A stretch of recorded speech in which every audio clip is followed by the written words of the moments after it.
В эфире новости экономики на Якутия-24. В студии Нургуяна Иванова. И в ближайшие минуты я расскажу об экономических событиях в республике и стране. Все социальные объекты, строящиеся по единой субсидии, будут круглосуточно контролироваться Министерством Российской Федерации по развитию Дальнего Востока. Об этом заявил глава федерального ведомства Александр Козлов. Напомню, что дальневосточные регионы получат почти 54 миллиарда рублей в течение 3 лет на социальное развитие Дальнего Востока. При этом 21,2 миллиарда рублей должен поступить в бюджет 9 регионов уже в этом году. До 2020 года на Дальнем Востоке будут реализованы 193 мероприятия: строительство и модернизация школ, детских садов, больниц, культурных центров. Находясь в каждом регионе, мы оцениваем своевременность прохождения всех процедур. Ведь чтобы 193 объекта по всему Дальнему Востоку были построены в срок, необходимо, чтобы и проектно-сметная документация была сделана вовремя, и конкурсы отыграны без задержек.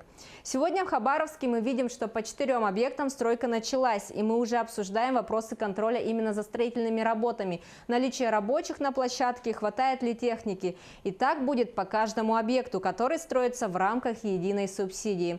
Контролировать будем в постоянном режиме, сказал глава Минвостокразвития Александр Козлов. Что касается Якутии, то регион получит более 1,7 миллиардов рублей на капитальный ремонт детской поликлиники в городе Нерюнгри, строительство 3 школ и модернизацию материально-технической базы для 6 учреждений. Также предусмотрены деньги на многофункциональный спортивный зал в городе Среднеколымске. Предполагается реконструкция сооружений водопроводно-канализационного хозяйства в городе Нерюнгри. Аймяконский район вернет славу центра золотодобычи. Об этом сообщил временно исполняющий обязанности главы республики Айсен Николаев. Сегодня начинают вводиться рудные месторождения, которые дадут существенный рост добычи золота. Надеюсь, что в скором времени Аймяконский район вернет былую славу центра золотодобычи. В части добычи полезных ископаемых у района есть очень хорошие перспективы. В район пришли крупнейшие компании, которые принесли с собой новые технологии. Уверен, что это послужит на пользу экономике района и республики, сказал он. Айсен Николаев добавил, что перед районом стоит задача развить и другие направления, в частности туризм. Аймяконский район – известнейший бренд. Пришло время выводить этот бренд на мировой рынок. Для этого нужна соответствующая инфраструктура, в том числе в сельских поселениях. Это серьезная задача, которую государство сможет решить только при поддержке бизнеса, сказал в РИА главы региона. В ходе своей рабочей командировки в Аймяконском районе Айсен Николаев ознакомился с деятельностью горнорудных объектов района. На месторождении Саилык только разведанных запасов золота на настоящий момент почти 2 тонны. Там работают 90 человек. Средняя зарплата на объекте составляет 150 тысяч рублей. Еще одно месторождение Дражное. Здесь временно исполняющий обязанности региона осмотрел и оценил деятельность Тарынского горно-обогатительного комбината. В прошлом году Тарынский ГОК вышел на проектные показатели в рекордные сроки, в 1,5 раза перевыполнив плановый показатель. Так, на предприятии было произведено 57 тысяч унций золота. Средняя заработная плата работников комбината составляет 92 тысячи рублей. Ну а в Мегино-Кангаласском районе будет развиваться агрокластер, который станет платформой развития для фермеров и крестьян. Об этом заявил исполняющий обязанности председателя правительства Якутии Владимир Солодов.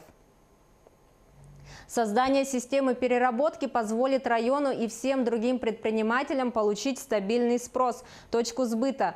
За счет переработки повысится и качество, и итоговая стоимость продукции. Планы обсудили, наметили пути решения, и я уверен, что далее предметно проработаем и приступим к их реализации, сказал исполняющий обязанности премьер-министра.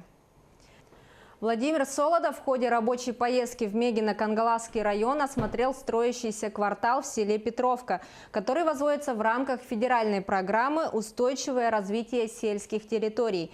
Здесь должны ввести в работу 4 объекта на общую сумму в 262 миллиона рублей. Это детсад, котельная, дорога протяженностью в 4,5 километра и система отопления.